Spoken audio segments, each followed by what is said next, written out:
Hi hello sir. நம்ம இப்போ இந்த வீடியோவில் நம்ம பாண்டிச்சேரி கவர்மெண்ட்டில் ஒரு ரெக்ரூட்மெண்ட் வந்திருக்கு. என்ன அப்படின்னா எலக்ட்ரிசிட்டி டிபார்ட்மெண்ட், அதை தான் இடின்னு கொடுத்துருக்கேன்.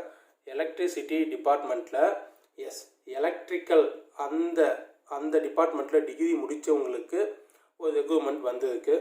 அந்த ரெக்ரூட்மெண்ட்டை எந்த வெப்சைட்டில் பார்க்கலாம் அப்படின்னு கேட்டிங்கன்னா இது கொடுத்துருக்கேன் பாருங்க, ரெட் கலரில். இந்த 2 வெப்சைட்டில் எதில் போனாலும் பார்க்கலாம். ஸ்பெஷலி இது வந்து எனி டிகிரி அப்படின்ற குவாலிஃபிகேஷன் கிடையாது.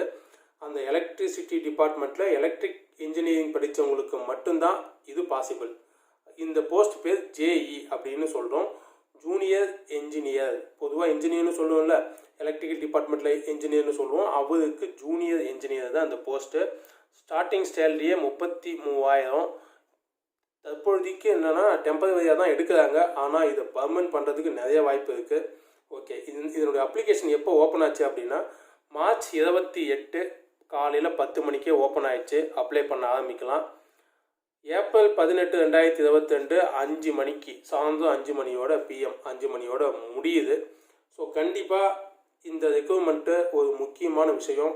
33,000 சம்பளம்ன்றது டெம்பரவரின்னு நினைக்காதீங்க, இது பர்மனன்ட் பண்ணிவிடுவாங்க. இது முக்கியமான ஒரு விஷயம். இதில் வந்து எனி டிகிரின்றது கிடையாதுன்றதால நாம் இந்த எக்ஸாமுக்கு ஃபோக்கஸ் பண்ணலை. ஆனால் இந்த எக்ஸாம் என்ன விஷயம் இருக்குன்னா, அந்த டிபார்ட்மெண்ட் தொடர்பாக என்ன சப்ஜெக்டோ அதுதான் பெரும்பாலும் இருக்கும். அதாவது 80% அது இருக்கலாம், இல்லை 75% கூட இருக்கலாம் டிபார்ட்மெண்ட் தொடர்பான கொஸ்டின்ஸ். அதுக்கப்புறம் 25% ஜென்ரல் ஜிகே கரண்ட் அஃபேர்ஸ் இருக்கலாம். இந்த ஜென்ரல் ஜிகே கரண்ட் அஃபேர்ஸுக்கு நம்ம சேனலில் நீங்கள் தாராளமாக ஃபாலோ பண்ணலாம். ஓகே, இவ்வளோ தான் சார். இந்த ஜேஇக்கான இன்ஃபர்மேஷனை கொடுத்துட்டேன். நீங்கள் இந்த வெப்சைட்டில் போய் கண்டிப்பாக பார்க்கணும், பார்த்து அப்ளை பண்ணிவிடுங்க. பெரும்பாலும் நீங்களே அப்ளை பண்ணி தப்பு பண்ணாதீங்க. ஏதாவது நெட் சென்டரில் போய் உட்காந்து கிளியராக நல்லா பண்ண தெரிஞ்சவங்ககிட்ட உட்காந்து பண்ணி முடிச்சிடுங்க. ஏன்னா ரொம்ப முக்கியமான விஷயம். ரொம்ப வருஷத்துக்கு அப்புறம் ஒரு ரெக்ரூட்மெண்ட் வந்திருக்கு. ஓகே, இப்போ நம்ம அடுத்தது யூடிசி. என்ன நம்ம சேனலில் கமெண்ட்டில் கேட்டிருக்கீங்கன்னா, யூடிசி எல்டிசிக்கான ஏஜ் என்ன சார் அப்படின்னு சொல்லிட்டு கேட்டிருக்கீங்க. ஏஜ் பிரச்சனை ஒரு விஷயமே இல்லை. கடந்த 2015 யூடிசி போட்டாங்க, அது எல்லாருக்குமே தெரியும். அப்போ அதோட ஏஜ் என்னென்னா ஜென்ரல் 30, அதுக்கப்புறம் எம்பிசிக்கு 33 போட்டாங்க +3, எஸ்சி எஸ்டிக்கு +5 போட்டாங்க. அதாவது 30லேருந்து 5 35 வந்துச்சு இல்லையா. ஓகே, கடந்த 7 வருஷமாக எந்த கால்ஃபருமே இல்லை. அதாவது ஜெயில் வார்டன் எடுத்தாங்க, அது வந்து போலீஸ் டிபார்ட்மெண்ட்டு. 2018 போட்ட பிசிஏ இப்போ தான் எடுத்தாங்க. ஓகே, இது தனி. இதெல்லாம் வந்து லா அண்ட் ஆர்டரில் வரும். சிவிலில் வந்து பார்த்தீங்கன்னா சிவிலில் பொதுவாக எந்த கால்ஃபருமே இல்லை. ஓகேவா. ஸோ இந்த யூடிசி இப்போ 2022 கால்ஃபர் வர்றதுக்கு வாய்ப்பு இருக்கா கேட்டிங்கன்னா, 2024 நோக்கி தான் நம்ம பார்த்துக்கிட்டு இருக்கணும். இதுக்கு நடுவில் ஒரு உள்ளாட்சி தேர்தல் இருக்குது பாண்டிச்சேரியில். ஓகேவா, உள்ளாட்சி தேர்தல். அதுக்கப்புறம் இது எம்பி எலெக்ஷன் இருக்குது. ஸோ இதுக்கு முன்னாடியே உள்ளாட்சி தேர்தல் இருக்குது. இது எம்பி எலெக்ஷன், அதாவது பார்லிமெண்ட் எலெக்ஷன். இதுக்குள்ளவே நமக்கு ஒரு ரெக்ரூட்மெண்ட் விழுறதுக்கு வாய்ப்பு இருக்குது. அப்படி இல்லைன்னா இந்த எலெக்ஷனுக்கு அப்புறம் தான் விழும். ஓகேவா. ஸோ மேக்ஸிமம் இதுக்குள்ளே விழுறதுக்கு வாய்ப்பு இருக்குது. அப்படி விழுந்தால் விஏ அப்படின்னு ஒரு போஸ்ட் இருக்குது, விஏஓக்கு அசிஸ்டண்ட் அப்படின்னு சொல்கிறோம். ஸோ மேக்ஸிமம் நான் என்ன சொல்கிறேன்னா, இது எல்லாத்துக்குமே ஏஜ் என்னென்னா, இப்போ உங்களுக்கு 40 வயசுக்குள்ளே இருக்கா, ஜென்ரலோ ஓபிசியோ எஸ்சி எஸ்டியோ 40 வயசுக்குள்ளே இருக்கிற ஆண் பெண் 2 பேருமே படிக்க தயாராகிடுங்க.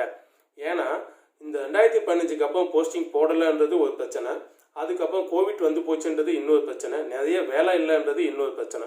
அதனால் ஏஜை எக்ஸ்டெண்ட் பண்ணுவாங்க. ஆதார் அப்படின்னு சொல்லுவோம் இல்லையா, அதாவது ஒவ்வொரு போஸ்டிங்க்கும் இவ்வளோ ஏஜ் தான் இருக்கணுன்ற ஒரு ரூல் இருக்குது. அந்த ரூலை தளர்த்துவாங்க. அது மக்களவையில் போய் தான் அதுக்கான ஆர்டரை இஷ்யூ பண்ணி கொண்டுட்டு வருவாங்க. இந்த லாஸ்ட்டாக எடுத்த பிசி எக்ஸாமுக்கும் அப்படி தான் பண்ணாங்க. எல்லாம் சொன்னாங்க 5 இயர்ஸ் பண்ணலாம் ரிலாக்ஸேஷன் அப்படின்னு கேட்டாங்க. ஆனால் 2 இயர்ஸ் பண்ணிக்கலாம் அப்படின்னு சொல்லிட்டு மேலே மக்களவையில் கொடுத்தாங்க, அதை பார்லிமெண்ட்டில் கொடுத்தாங்க. அதன்படி தான் இங்கே 2 இயர்ஸ் பண்ணி கொடுத்தாங்க. ஸோ இப்போ இது ஒரு சிவில் எக்ஸாம் அப்படின்றதால, கோவிட்டுக்கு அப்புறம் அப்படின்றதால, ஸோ நிச்சயமாக 40 வரைக்கும் எதிர்பார்க்கலாம். எதிர்கட்சி ஆகட்டும் ஆளுங்கட்சி ஆகட்டும் எல்லாருமே இந்த 40ன்றதை முன்மொழிவாங்க. ஸோ 40 வயசுக்குள்ளே இருக்கிறவங்க தாராளமாக படிக்க ஆரம்பிங்க. ஏஜ் ஒரு பிரச்சனை இல்லை. ஓகேவா. திடுதுப்புன்னு ஏஜே இல்லை 55. இப்போ தமிழ்நாட்டிலாம் பார்த்தீங்கன்னா, தமிழ்நாடு குடியுரிமை இருக்கவங்களுக்கு இந்த டிஎன்பிசிலாம் பார்த்தீங்கன்னா 45 வயசு வரைக்கும் ஆண்கள் எழுதலாம், பெண்கள் வந்து 55 60 வயசு வரைக்கும் கூட எழுதலாம், அவங்களுக்கு வயசே இல்லை அப்படின்னு சொல்லிட்டு ஃபாலோ பண்ணுறாங்க. அதே ஸ்ட்ராட்டஜி இங்கே கொண்டுகிட்டு வந்தாலும் அதில் நம்ம ஆச்சரியப்படுறதுக்கு ஒன்றும் இல்லை.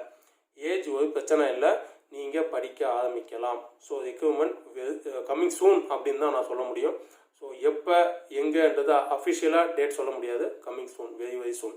Okay sir. இதுக்கப்புறம் ஏஜ் பிரச்சனையாக ஒரு கொஸ்டின் எழுப்பாதீங்க, நீங்கள் படிக்க ஆரம்பிங்க. சிலபஸ் என்ன அப்படின்னு சொல்லிட்டு கேட்டுக்கிட்டு இருக்கீங்க. சிம்பிளாக சொல்லணும்னா ஜிகே அப்படின்ற 2 எழுத்தில் முடிச்சிருவாங்கன்னு நான் ஏற்கனவே சொல்லிட்டேன். இப்பயும் நான் உங்களுக்கு இதை ஞாபகப்படுத்துகிறேன். ஸோ ஜிகேனா என்ன சார் அப்படின்னு கேட்காதீங்க. நாம் 6th-லேருந்து 12th வரைக்கும் படிச்சிருக்கோம் இல்லையா, இதை தான் அவங்க ஜிகேவாக கேட்குறாங்க. ப்ளஸ் கரண்ட் அஃபேர்ஸ், நடப்பு நிகழ்வுகள், அதையும் ரிலேட் பண்ணி தான் கொஸ்டின்ஸ் எடுக்கிறாங்க, கேட்குறாங்க. நாம் இதை நம்ம எப்படி எக்ஸாம் பாயிண்ட் ஆஃப் வியூவில் பார்க்குறோமோ அதுதான் கொஸ்டின். ஓகேவா? எஸ். நம்ம இப்போ அடுத்த வீடியோவில் சில முக்கியமான கொஸ்டின்ஸை பார்க்கலாம் சார். தேங்க்யூ. பாய்.